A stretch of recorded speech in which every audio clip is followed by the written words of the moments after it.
trusting a visual estimate of turbidity that's reported. Now, I would trust a technician with a lot of experience, because you get standards with your turbidimeter and you get a sense of what turbidity looks like when you're experienced. But as we heard, there's over 3,000 potential entities and individuals, and so I think it would be helpful to move towards some specificity that I think it's appropriate for the well development 100 NTU requirement to be verified by a calibrated field meter and not just based on a visual estimate. On the other hand, I'm comfortable with a BMP-based permit to have visual verification for BMPs, related to minimization of sedimentation from other discharges from water treatment and water distribution systems.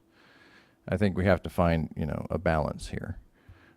So that's my opinion based on our discussions, what I heard today, what I've read in the comments, and welcome any input, feedback on that from staff and other board members.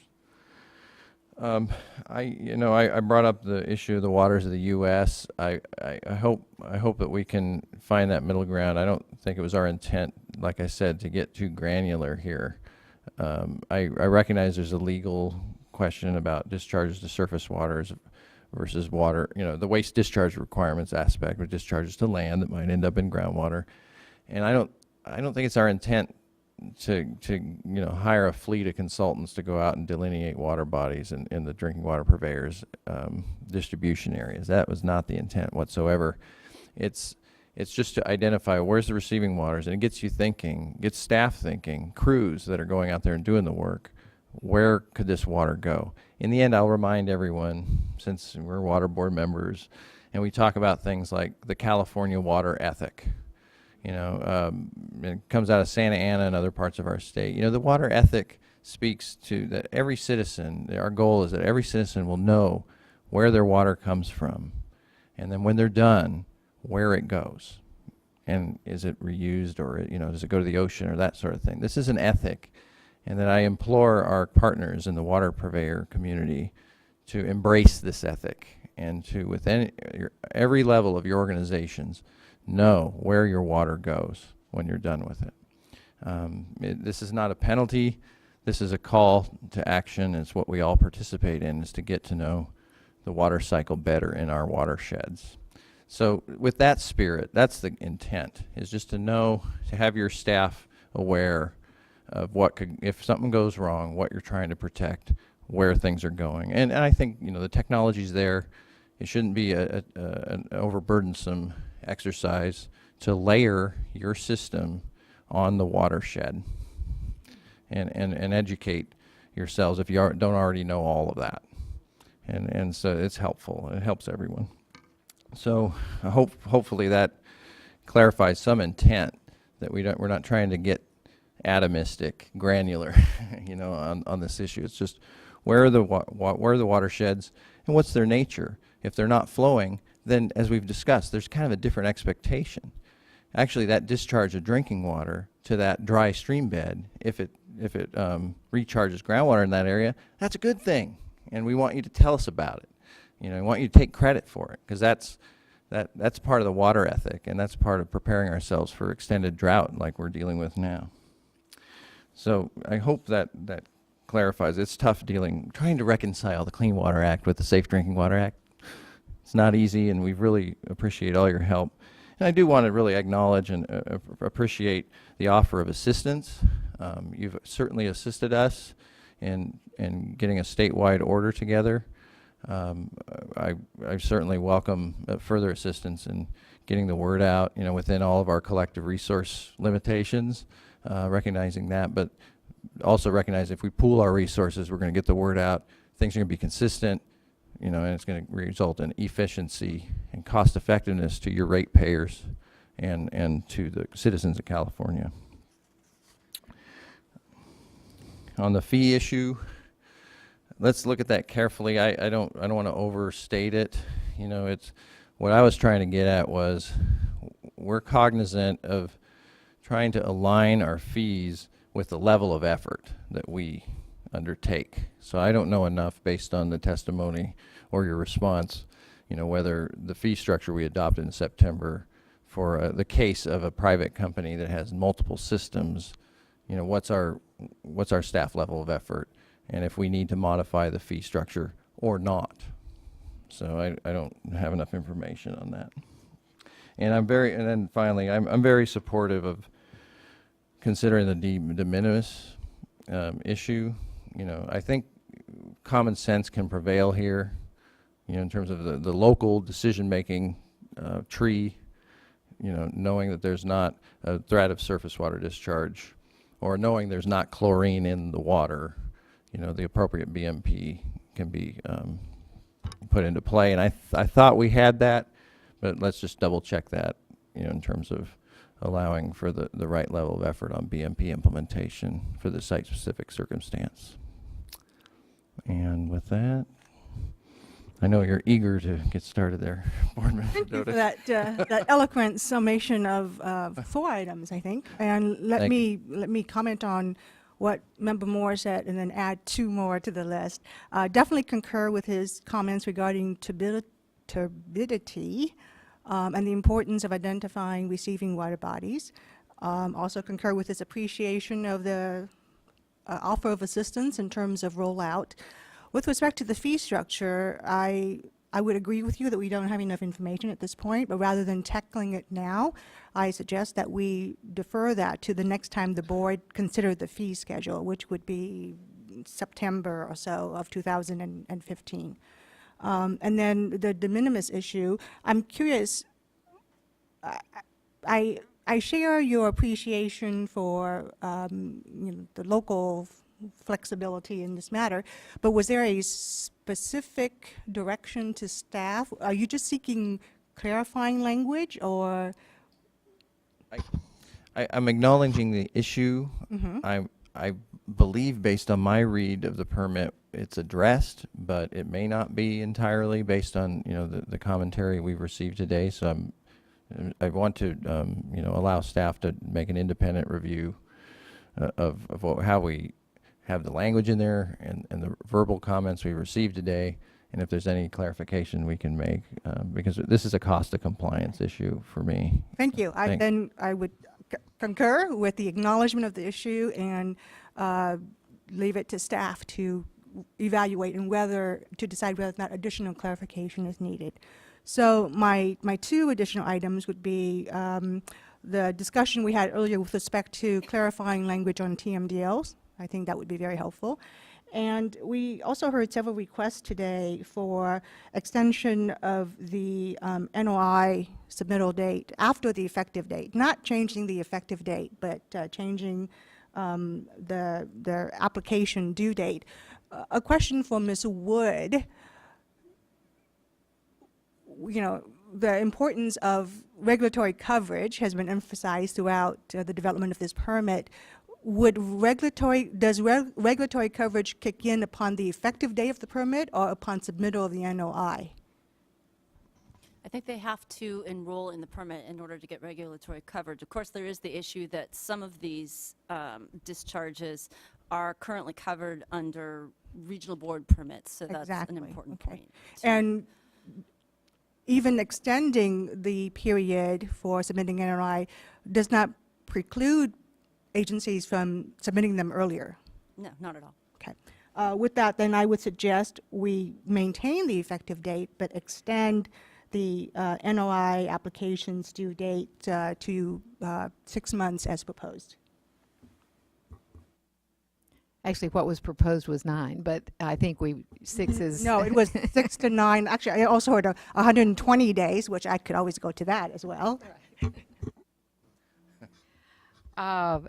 I agree with my colleagues. I would add one additional item, and that is I don't want this permit I don't want this permit to have to cover every exception so that it becomes so big and so difficult. But LA is big and LA is difficult. And so I am sympathetic to the issue on to the issues that were raised by Catherine Rubin from LADWP.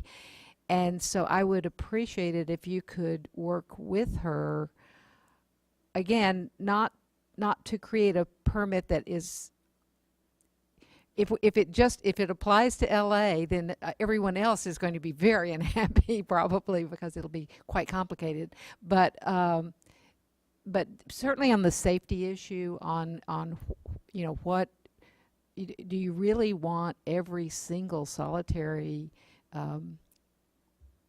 problem that comes up covered, and if so, so be it. But let's think about that a little bit, because I think that was a pretty compelling picture that she drew, and none of us want to be on the receiving end of that kind of information, our regional boards included. Thank you.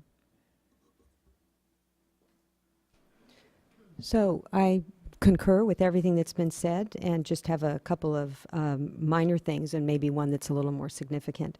Would just like staff to look into the natural dechlorination issue that was raised, the chlorine residual levels and the false positive issue there. And then I know you already talked about City of LA, but also the location of the wells and mapping. That's probably not something that we want to require unless it's absolutely necessary, just getting back to the safety concerns.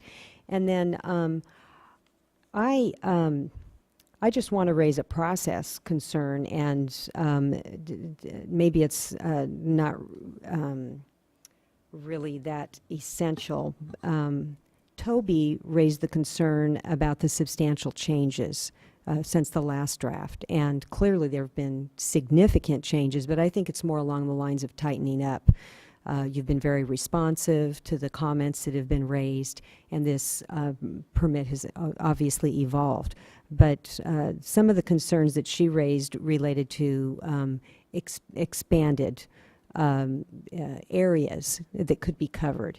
And if that's the case, I do think that accepting the comments and giving another round of responses would be warranted, but it's a little unclear to me as to whether or not that in fact is a problem.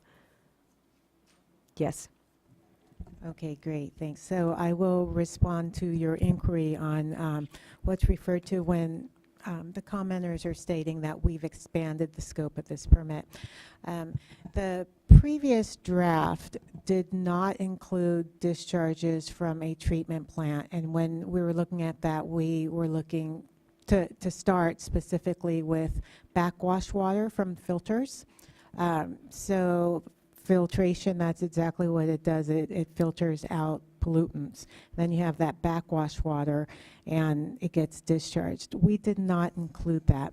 As we received lots of comments, some saying that they would like us to consider including that backwash water or other discharges from a water treatment operation. We looked into it, we talked to some folks, and we looked at what are the typical operations. A lot of water treatment plants, they take that backwash water, they will apply some management practices, and then they will route it back into their water supply reservoir or someplace within their system. So it's basically recirculating. Now, the fact that they are routing that water back into their water supply system means it's not threatening the beneficial use, which is immune use. It's not adversely impacting. So any discharges from a treatment facility, we included that in this latest draft because we didn't want to see regional boards having to issue out additional permits for this backwash water just for it to not be a significant impact. As we looked at it, we didn't see a reason why it didn't fall into the category of this same scope. So we did add that. Seems appropriate. It's just the issue of whether or not those stakeholders have had an opportunity to be involved in the development. And I'm sorry, I need to jump in and say that I consider what Ms. Messina just said and staff's response and staff's addition of that as a natural progression of the comments that were submitted. If we're going to restart the comment period for changes and responses made as natural progressions from comments submitted, I would have tremendous concern with that kind of procedure. I would concur with you if changes are, we've done that as part of our water control plan update for the Delta. When the changes are truly significant and huge, I definitely agree we need to go out and get additional comments, but the changes that staff have made, and we've heard today, they all were in response or as outgrowth of the comment process that has been the stakeholder process that's been so effective in this particular effort. So based on that, I'm very comfortable that we're not sidestepping due process with respect to public input into the development of this low threat permit. But if I might ask you for additional details on your first issue, to ask staff to consider the first or second, the On chlorine dechlorination. issue. Are you asking them to remove that requirement, or for them to provide clarification, or? Oh, this is on the issue of natural dechlorination. Okay.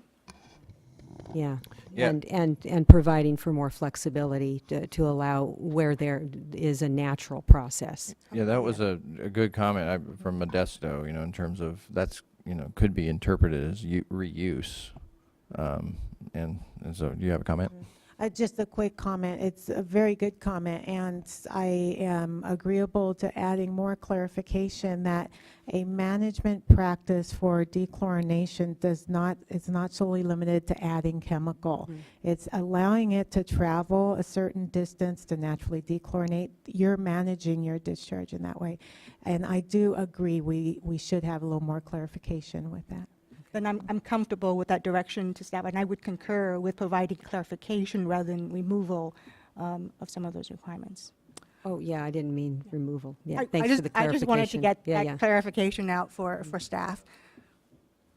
And I guess I have a question now for Ms. Wood or Mr. Laufer, if everyone's provided their thoughts. These input that you've heard from the board members, again, seem to me to be very minor tweaking of what staff is proposing in response to the comments received. I would suggest that, and I don't know what the time limits are with respect to getting any revisions out before the next board meeting, which would be a consideration for adoption.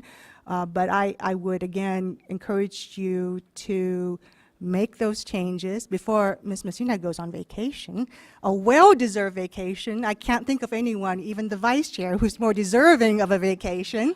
But my question to legal counsel, whichever one wants to answer, actually whichever one gives me the answer I want, is what is our requirement in terms of getting any revisions out, and how might we frame any comments that folks might want to submit to be limited on those particular changes that have been articulated by the board members here, and not a resubmittal of the entirety of the 100 or plus types of concerns that have already been considered by staff, considered by this board, and are not going to be made into the permit.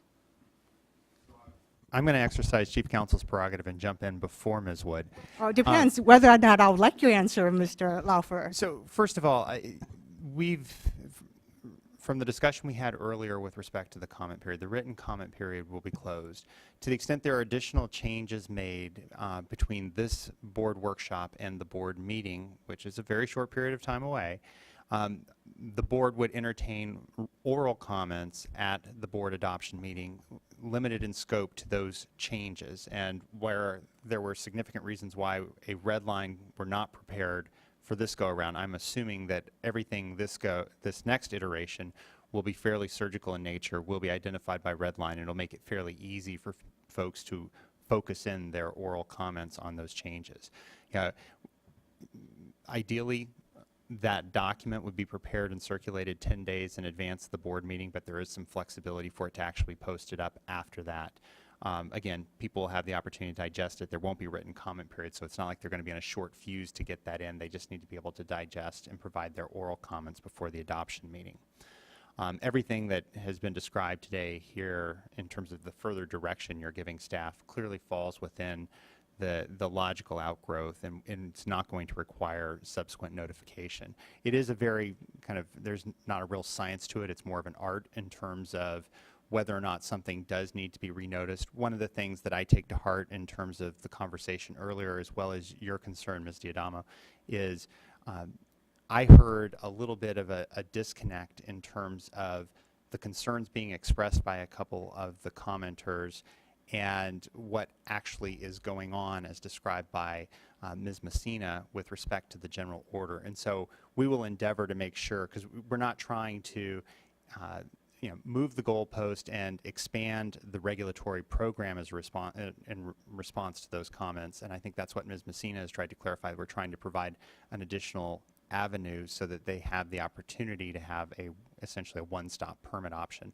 And so your staff will continue to work with the commenters to try to assuage some of those concerns and make sure that everyone understands exactly what the permit is intending to do, and will clarify the language where necessary. And likewise, I'd like to go back and take a closer look at how some of the descriptions are in terms of consistency between the mitigated neg deck and the actual resolution approving it, and then the use of the exceptions to the SWRCB as contemplated by the general order. So those are the kinds of things we'll do over the next couple of weeks. Right? And before I the- have just one question to you. We were asked that we put back in having the regional board executive officer play a role. I really don't agree with that, but I do assume, and so I would like clarification, that the regional board executive officer and staff will be partners as we move through this. This is not something that they will. And if additional permitting is needed because of something that I can't see, how does that get handled? I mean, it goes beyond this permit. Something is so big or so dangerous that all that gets handled internally. We've been working really close with the regional boards through our roundtable, through our executive level. So the way we anticipate this is the only time that additional monitoring would be necessary would be to address either an impaired water body or a TMDL. When we have those type of issues, our deputy director would be communicating directly with the executive officer of that regional board and come into agreement what should be required. Also, if we do get an application that we see that maybe this application needs its own individual permit, we've written this in a way that we would provide the coverage under this permit until the regional board is able to provide an individual permit, so that we don't let those folks fall through the crack. So we will continue working internally and very closely with them. We have a similar situation with some of our 401 certs where they're submitted to the executive director rather than to the executive officers of the regional board. And in that case, I think it's our regulations, not the statute, requires us to confer with the regional board. So we have a habit of those kinds of interactions anyway. I don't really see this as being any different. If I may make one more comment before we close, I want to obviously thank the staff, but also thank all the stakeholders who came today, who provided written comments and provide very succinct oral comments today. But I especially want to thank my colleagues, the Vice Chair, for conducting the workshop. But also, I really appreciate the discussions and hearing from you what your thoughts are and your directions to staff, because we don't get to meet, beyond this venue. So I see smiling on staff's face. I think this was very productive and very constructive way for us to handle workshops. So I would suggest that we follow a similar format in all future workshops, maybe not all issues, but on significant items that will be brought to board action, in the foreseeable, near term, that we just don't sit and listen to oral comments and then, go back into our various corners, but actually use this opportunity to hear from each other and give very clear direction to staff, which would hopefully focus their activities, and also to the stakeholders so that they can focus their activities on making our next consideration more efficient and more effective. Thank you. I agree, absolutely.